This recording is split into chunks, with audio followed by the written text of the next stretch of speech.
అందరికీ నమస్కారం. కార్తీక పురాణం 18వ అధ్యాయము సత్కర్మానుష్ఠాన ఫల ప్రభావము.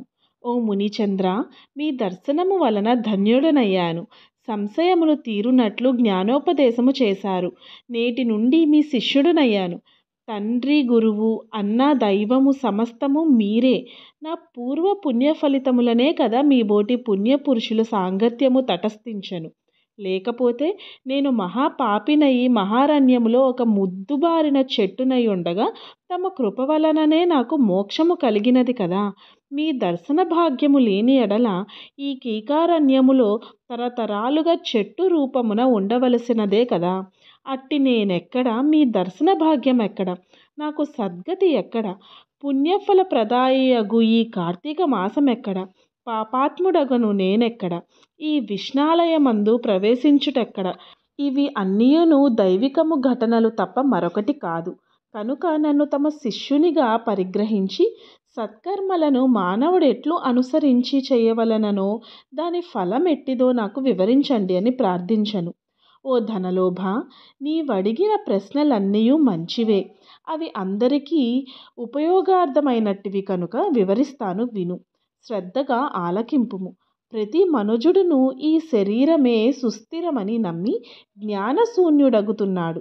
ఈ భేదము శరీరమునకే గాని ఆత్మకు లేదు. అట్టి ఆత్మజ్ఞానము కలుగుటకే సత్కర్మలు చేయవలనని సకల శాస్త్రములు ఘోషిస్తున్నాయి. సత్కర్మను ఆచరించి వాటి ఫలము పరమేశ్వరార్పితమొనరించిన జ్ఞానము కలుగుతుంది.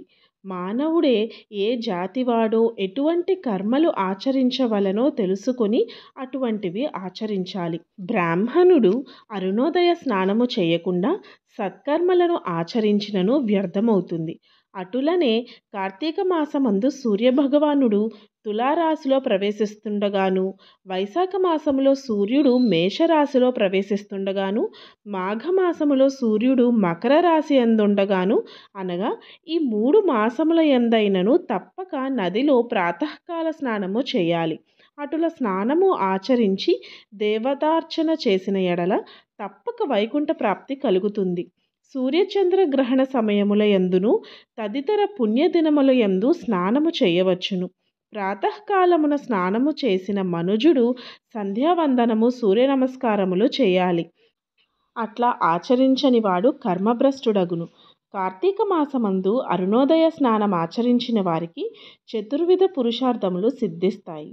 కార్తీక మాసముతో సమానమైన మాసము, వేదములతో సరితూగు శాస్త్రము, గంగా గోదావరి నదులకు సమాన తీర్థములు, బ్రాహ్మణులకు సమానమైన జాతియు, భార్యతో సరితూగు సుఖమును, ధర్మముతో సమానమైన మిత్రుడును, శ్రీహరితో సమానమైన దేవుడును లేడని తెలుసుకోవాలి. కార్తీక మాసమందు విద్యుగ్ధర్మముగా స్నానాదులు ఆచరించిన వారు 1,000,000 యాగములు చేసిన ఫలమును పొంది వైకుంఠమునకు పోతారు అని అంగీరసుడు చెప్పగా ఇది విని మరలా ధనలోభుడిట్లా ప్రశ్నించాడు. ఓ మునిశ్రేష్ఠ, చాతుర్మాస్య వ్రతమని చెప్పారు. ఏ కారణం చేత దాన్ని ఆచరించాలి? ఇదివరకెవరైనా ఈ వ్రతమును ఆచరించి ఉన్నారా? ఆ వ్రతం యొక్క ఫలితం ఏమిటి? ఆ విధానం ఏమిటి? నాకు వివరించండి అని కోరాడు. అందుకు అంగీరసుడు, ఓయి వినుము. చాతుర్మాస్య వ్రతమనగా శ్రీ మహావిష్ణువునకు మహాలక్ష్మితో ఆషాఢ శుద్ధ ఏకాదశి దినమున పాలసముద్రమున శేషుని పాన్పుపై శయనించి కార్తీక శుద్ధ ఏకాదశి నాడు నిద్ర నుండి లేస్తారు. ఆ 4 మాసములకే చాతుర్మాస్యమని పేరు. అనగా ఆషాఢ శుద్ధ ఏకాదశి శయన ఏకాదశి అని, కార్తీక శుద్ధ ఏకాదశి ఉత్థాన ఏకాదశి అని ఈ వ్రతమునకు చాతుర్మాస్య వ్రతమని పేర్లు. ఈ 4 మాసములలో శ్రీహరి ప్రీతి కొరకు స్నాన దాన జప తపాది సత్కార్యాలు చేసినచో పూర్ణ ఫలము కలుగుతుంది. ఈ సంగతి శ్రీ మహావిష్ణువు వలన తెలుసుకొన్నాము కనుక ఆ సంగతులు నీకు తెలియచేస్తాను, విను. తొల్లి కృతయుగంబున శ్రీ వైకుంఠమందు గరుడ గంధర్వాది దేవతల చేత వేదముల చేత సేవింపబడుతున్న శ్రీమన్నారాయణుడు లక్ష్మీదేవి సమేతుడై సింహాసనమున కూర్చుండి ఉండగా ఆ సమయమున నారద మహర్షి వచ్చి పద్మనేత్రుండును, చతుర్బాహుండును, కోటి సూర్య ప్రకాశమానుండును అగు శ్రీమన్నారాయణునకు నమస్కరించి ముకుళిత హస్తాలతో నిలబడి ఉండెను. అంత శ్రీహరి నారదుణ్ణి చూసి ఏమీ తెలియని వాని వలె మందహాసముతో ఇట్లా పలికారు. నారదా, నీవు క్షేమమే కదా? త్రిలోక సంచారివైన నీకు తెలియని విషయములు లేవు. మహామునులు సత్కర్మానుష్ఠానములు ఎట్టి విఘ్నములు లేక సాగుతున్నాయా? మానవులందరూ వారికి విధించబడిన ధర్మములు ఆచరిస్తున్నారా? ప్రపంచములో ఏ అరిష్టములు లేక ఉన్నవి కదా అని కుశల ప్రశ్నలు అడిగెను. అంత నారదుడు శ్రీహరికి ఆదిలక్ష్మికి నమస్కరించి, ఓ దేవా, ఈ జగంబున నీ వెరుగని విషయములు ఏమీ లేవు. కానీ నన్ను అడగడం చేత విన్నవిస్తున్నాను.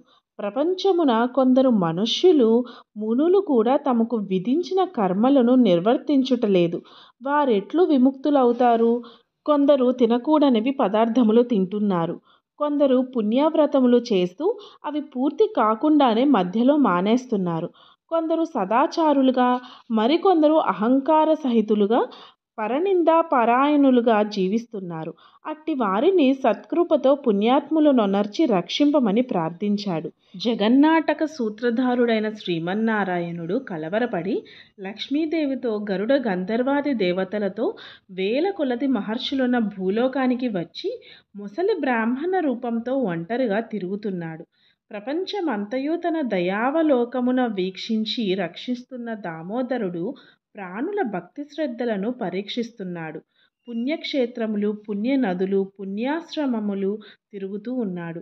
ఆ విధముగా తిరుగుతున్న భగవంతుని గాంచి కొందరు ముసలివాడని ఎగతాళి చేశారు. కొందరు ఈ ముసలివానితో మనకేంటి పని అని ఊరుకున్నారు. కొందరు గర్విష్ఠులయ్యారు. మరికొందరు కామార్తులై శ్రీహరిని కన్నెత్తైనను చూడలేదు. వీరందరినీ భక్తవత్సలుడగు శ్రీహరిగాంచి వీరినెట్లా తరింపజేతునా అని ఆలోచిస్తూ ముసలి బ్రాహ్మణ రూపమును విడిచి శంఖ చక్ర గదా పద్మ కౌస్తుభ వనమాలాద్యలంకారుతుడై నిజరూపమున ధరించి లక్ష్మీదేవి తోడను భక్తుల తోడను మునిజన ప్రీతికరమగు నైమిసారణ్యమునకు వెళ్ళారు. ఆ వనమందు తపస్సు చేసుకుంటున్న మునిపుంగవులు స్వయముగా తమ ఆశ్రమముల కరుదెంచిన సచ్చిదానంద స్వరూపుడగు శ్రీమన్నారాయణుని దర్శించి భక్తి శ్రద్ధలతో ప్రణమిల్లి అంజలి ఘటించి ఆదిదైవములగు లక్ష్మీనారాయణులని స్తోత్రము చేశారు. మీకందరికీ నా వీడియో నచ్చినట్టయితే లైక్ చేసి షేర్ చేయండి. మరిన్ని ఇలాంటి వీడియోల కోసం నా ఛానల్ను సబ్స్క్రైబ్ చేసి నన్ను ప్రోత్సహించండి. ధన్యవాదాలు.